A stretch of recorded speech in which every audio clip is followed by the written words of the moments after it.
Hi, Mystery Recapped here. Today, I am going to explain an American fantasy drama film called Wendy. Spoilers ahead. Watch out and take care. The movie starts in Darling's Diner, owned by a middle-aged woman named Angela Darling.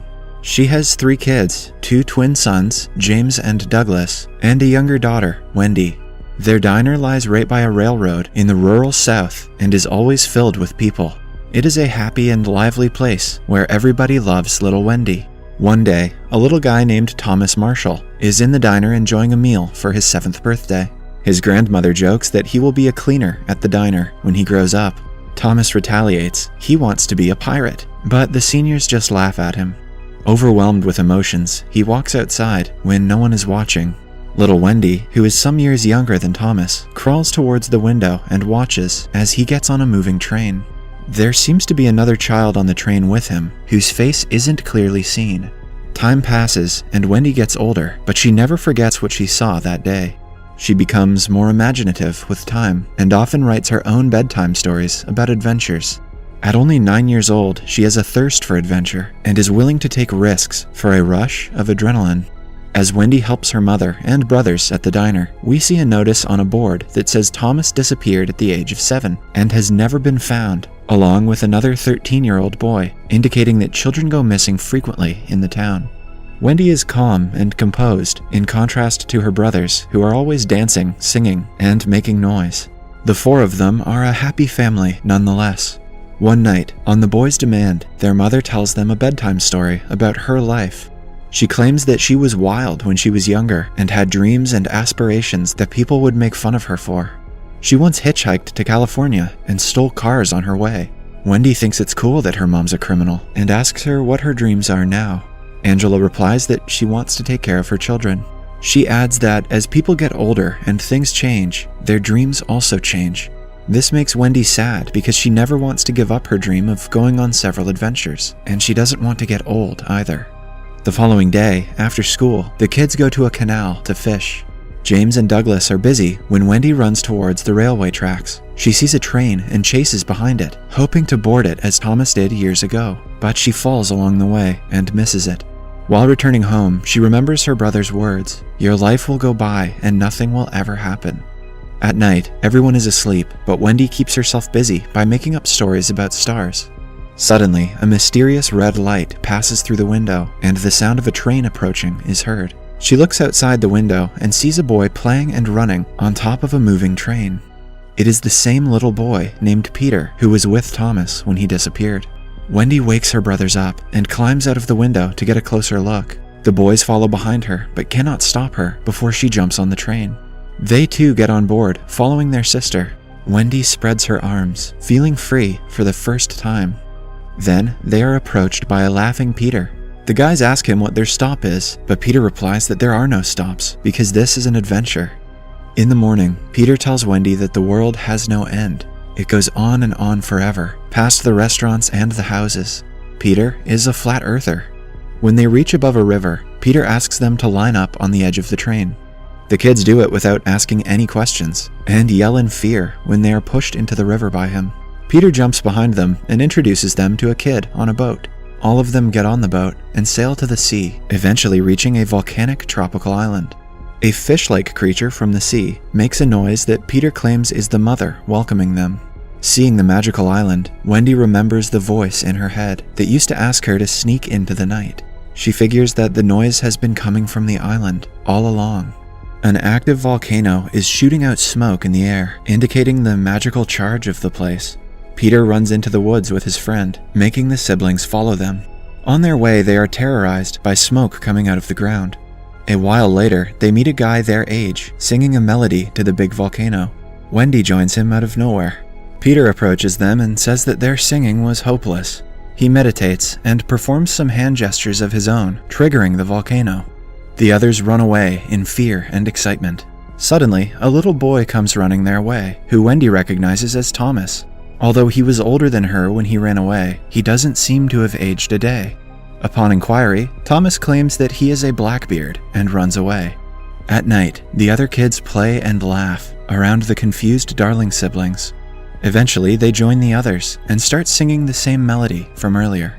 When they wake up the next morning, Peter is looking at the sea, claiming that he is talking to the mother. Later, he and Wendy jump into a pit on the ground and reach a canal. Peter takes her into the sea and shows her the mother, who turns out to be the island's spirit in the form of a massive fish that spreads a golden glow wherever it goes.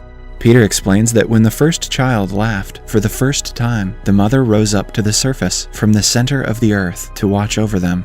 She preserves their childhood so they can go on any adventure and do whatever they want for as long as they like.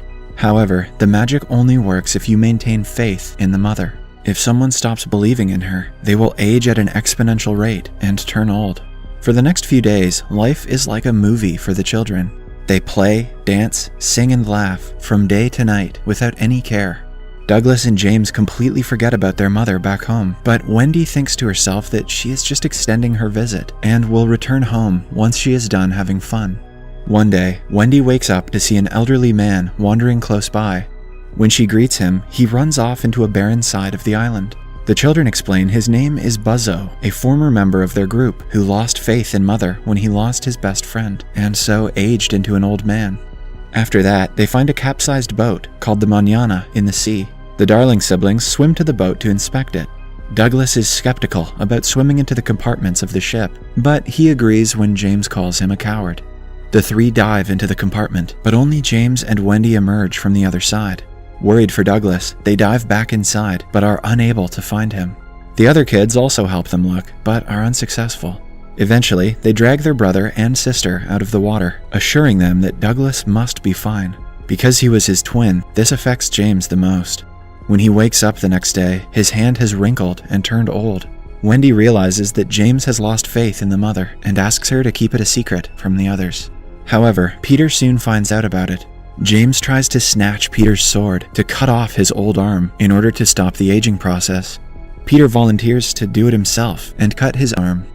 Wendy runs to her brother, who falls to the ground in pain. She angrily asks everyone to get away from them and takes James with her in search of an actual adult. They come across Buzzo, who agrees to help them. He puts James on a donkey and takes the two to the old people's quarter. It is the place where all the children who have turned into old people live. Everyone there is catching and killing fishes, which confuses Wendy. She inquires what they are doing, only to find out that eating the mother will give old people their childhood back, so they are trying to catch her. James's arm is now tied in a cloth and has stopped bleeding. To rest, he and Wendy go to an abandoned diner with the other old people. Silence prevails in the room until Wendy asks everyone to bring their childhood spirits back, even if they are old. She dances, urging the others to do the same. Eventually, all of them get together and dance, except for James, who is still very depressed. He runs out in frustration as Wendy follows him. James goes to the fishing zone and gets the nets ready. The other old people see this and decide to make him their leader because he knows how to fish. James comes out with another plan to capture the mother. He suggests they abduct the children, which will make the mother come to them herself. Wendy retaliates against the idea, but the others like it. They start to prepare to kidnap the kids, while Wendy runs back to the woods to alert them. But the adults get there before her and kidnap all the children. The only one that could hide and save himself is Peter. Wendy joins him, and the two watch the adults repair the boat Manana and board the kids onto it. Wendy notices a man with only one arm, bending a hook. It turns out that the man is James, who has grown into an adult. After they sail away with the boat, Peter urges Wendy to come with him and save their friends. They jump into the ocean and end up in the canal again.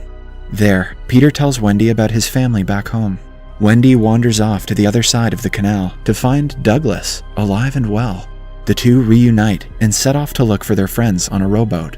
Seeing no one on the deck, the three of them climb up to the boat and try to untie the children, but the adults catch them and bring them to their leader, James. He has now turned fully old and has a hook in place of his missing arm. James and Douglas are both surprised to see each other. James is mad at him for staying young while he turned old, while Douglas refuses to believe James is his brother. Suddenly, the sound of the mother is heard. The adults all prepare to hunt her while the kids beg them to stop. They free themselves and jump into the water to get the mother out of the net, but are too late as James strikes her with a harpoon and injures her gravely. The golden glow from the mother's body disperses and drops to the bottom of the ocean. James manages to get a piece of flesh from the mother's body, but at last refuses to eat it. Peter cries in vain about losing the mother, and Wendy comforts him by hugging him. He is worried that he will now get old and die, now even making the seniors feel bad for the kid. Wendy assures all of them that their story is great, and the bigger they get, the more stories they can form. They can get married and have children who will have stories of their own, hence they should not be disheartened. She then gets them all to start singing the melody again. As their singing grows louder, Peter becomes more inspired, and the volcano erupts once more. Wendy and Douglas decide it is time for them to go home. Knowing that he cannot go home, James says his last goodbye to his twin. He then changes his name to Captain Hook and stays to play with Peter as his new enemy, thereby allowing him to live out the rest of his days with the spirit of a child. In the ending monologue, Wendy says that she, Douglas, and the other children have returned home to their own families. They have many adventures as they grow older. They dance and sing and have fun, even as adults. Many years later, Wendy is now a mother with her own daughter. She tells the story of Peter and the island to her as a bedtime story. Her daughter says that Mystery Recapped tells stories better. At night, while Wendy sleeps, her daughter hops on the train with Peter. Wendy runs after, but she cannot catch up to them. She then watches them get away with a smile on her face, knowing that her daughter is in good hands and is ready for an adventure of her own. The moral of the story is that getting kidnapped builds character. Subscribe for more videos like this, turn on notifications, and leave a like to help the channel out. Thank you for watching.